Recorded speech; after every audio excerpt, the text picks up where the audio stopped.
Back fist. We're doing right and left. Reverse knife hand. Reverse knife hand left. Elbow strike. Or fist punch. Or fist. And a twin knife hand. He will need a lot of quiet.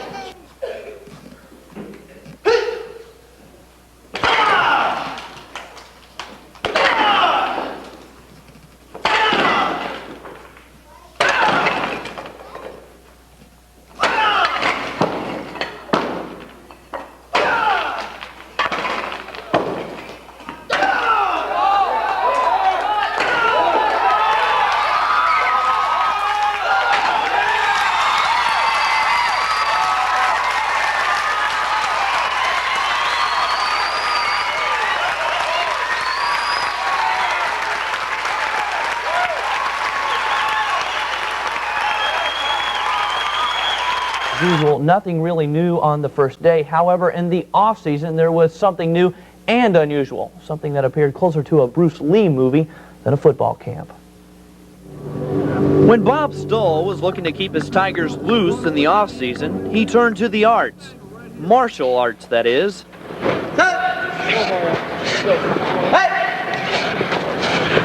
Taekwondo is great for flexibility more than anything else. I mean, that's what we're really looking at it. The ability to, be very flexible obviously enhances any athletic competition. And so what we try to do is bring in a person involved with Taekwondo and get them involved with flexibility. Hands up by your chest. Okay, from here, remember, butts of your hands, fingers back. We're going to breathe, explode, out and back. Out and back quick. My count. Ready? 1, 2, 3, 4, 5. They're on the field and they're running. They're doing everything real quick. So I'm trying to use some of the flexibility that will help them prevent injury. And a little bit quicker stretch sometimes, and then a little bit of a longer stretch, so it helps them both ways. They can have full range of motion and have strength at that full range. I think that's what's going to help the most, is increase their range of motion. Once we got into it, I think it really helped. It loosened up our hips and things like that, and helped a lot of guys get quicker and faster.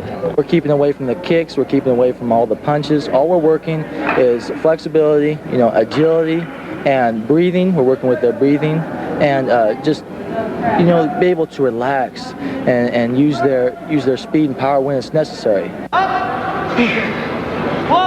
straight out. 2, 3. The coaches come up with funny things to try and improve programs, but it correlates to football. You have to be concentrated all the time, and you have to explosion is the main thing. When you're kicking, you have to explode into things, and when the ball snapped, you have to explode off the ball. And now that spring practice is in progress for Missouri, the players can see how the Taekwondo training is paying off. Kind of interesting. Why? Paul Dexter is a Taekwondo instructor at Connors International in Columbia. On Saturday at West Junior High, Dexter did what nobody has ever done before, breaking concrete slabs at 10 different stations with various parts of his arms and hands.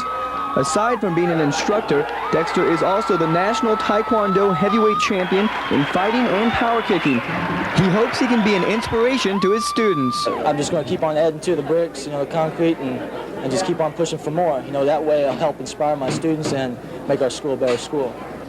Dexter performed his feat at an exhibition during the first annual Missouri State Taekwondo Championships. World Junior Welterweight Kickboxing Champion Fabian Nunez also performed, doing a specialty break of 4 pieces of wood at the same time. Students from around the state competed in the event. Connors International in Columbia has about 150 students, ranging in age from 4 to 50. I want to get my kids into self-defense and to get them just some good discipline. And I just took it so they would go, and push come to shove, and I weighed like 225 when I went in, and in 4 months I was down to 185. Benda says the rewards to Taekwondo are not just physical fitness, but discipline, self-esteem, and a better attitude. Dan Pack, News Center 8 Sports, Columbia.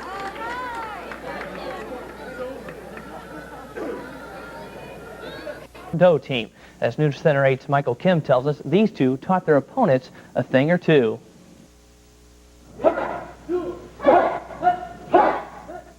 These students may not know it, but they're learning Taekwondo from two of the best in the world. 2 weeks ago, Colombians Paul Dexter and Christy Connor competed for the U.S. national team at the World Championships in Montreal, Canada. Representing the United States was great. I mean, it was really gave you a big sight going into the tournament, especially when you're working for a team. You have team spirit and team camaraderie, and it's just all-around, psych feeling.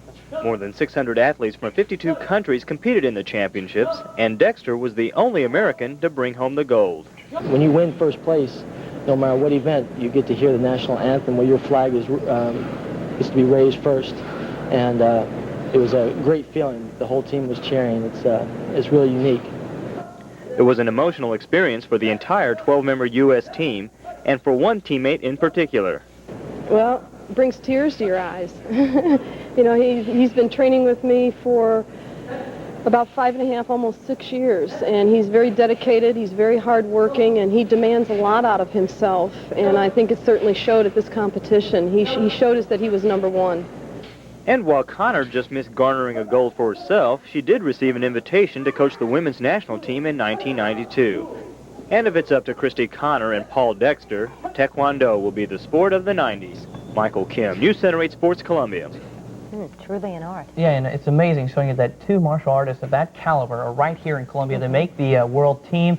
We have a world champion right here in Columbia and also a silver medalist. That's something to be proud of for the community. Impressive. Very impressive. Thanks, Brian.